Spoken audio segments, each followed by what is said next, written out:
This morning, about 9:10 a.m., we received a call for an active shooter at the school here at Kings Highway and Arsenal.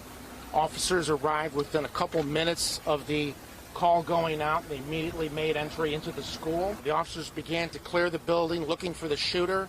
Upon hearing gunfire, they ran to that gunfire, located the shooter, and engaged that shooter in exchange of gunfire. We had 8 individuals from the school who were transported to local hospitals. One adult female has been pronounced at a local hospital.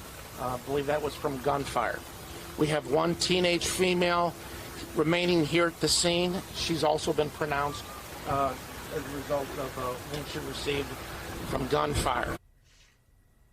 So much there, but important to point out those cops ran to the gunfire.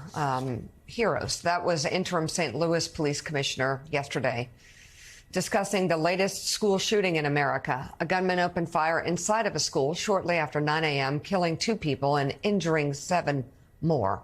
He was then shot and killed by police. The mass shooting comes only weeks after another, when a juvenile gunman opened fire in a residential neighborhood in Raleigh, North Carolina. 5 people were killed in that attack.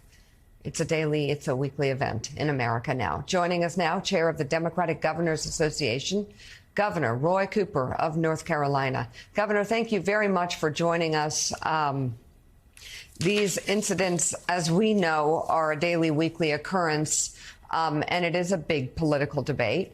As we are headed toward the midterms, it's hard not to look at the politics right in front of us. Are Democrats doing enough to address these issues and push their opponents on solutions? Mika, everyone deserves to be safe from violent crime in their homes and in their schools. Violent criminals should be held accountable. Law enforcement should be funded at proper levels. Actions should be taken to prevent violence. Democratic governors are doing those things across the country. But these tragedies continue to happen again and again. And we see these Republican governors and Republican candidates across the country who don't want to do anything about an important issue. Gun violence has overtaken car accidents as the leading cause of death for young people. That should be shocking for us. You can't be tough on crime when you're soft on gun safety. And we're seeing Republican governors and these candidates across the country who are not only stopping common sense gun safety measures like background checks, like red flag laws that so many of their constituents support, they are actively trying to get rid of the strict restrictions that are on the books and essentially working so that people can carry guns anywhere they want, anytime they want, loaded. In red states, you're seeing higher rates of violence and murder and gun deaths than you are in blue states. Crime went up in 2020. Violent crime increased significantly under President Trump in 2020. Thankfully, things have leveled out a bit, but we have a lot of work to do, and gun safety has to be a part of the solution.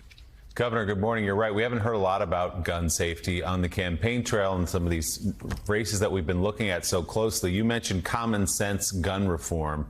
From where you sit as governor of North Carolina, a place where many of the people who live in your state treasure their Second Amendment rights, what is a common sense gun regulation? For example, do you think teenagers should be allowed to buy semi-automatic rifles like an AR-15? I don't. And in North Carolina, of course, we respect the Second Amendment, and we're not trying to take away guns from legal gun owners. But what we have to do is increase efforts to make background checks stronger. We have to make sure that we have red flag laws in place. The goal is to keep the guns out of the hands of criminals, of children, and out of the hands of people who are a danger to themselves or others. Now, I have a situation in North Carolina like a number of Democratic governors have in swing states. I have a Republican legislature, and I'm hanging on to enough Democrats who can sustain my veto. I've had a legislature that has continued to try and weaken our gun laws, and I have been able to stop that with my effective veto and having Democrats uphold that veto. That's at risk this November because redistricting has just occurred. They only have to flip 2 seats in the state Senate and 3 seats in the state House in order to have a supermajority Republican legislature. I worry about that. I've issued executive orders to strengthen our background checks. We're starting a safe storage campaign. We saw during the pandemic the number of guns continue to increase that are being purchased. A lot of families don't really know how to use them, but they have them. We're starting a safe storage campaign, but we need to take common sense steps. And I'll tell you what the big problem is. Republicans in all of these ads, they'd rather keep you scared than keep you safe. They refuse to take simple steps to make things safer from gun violence.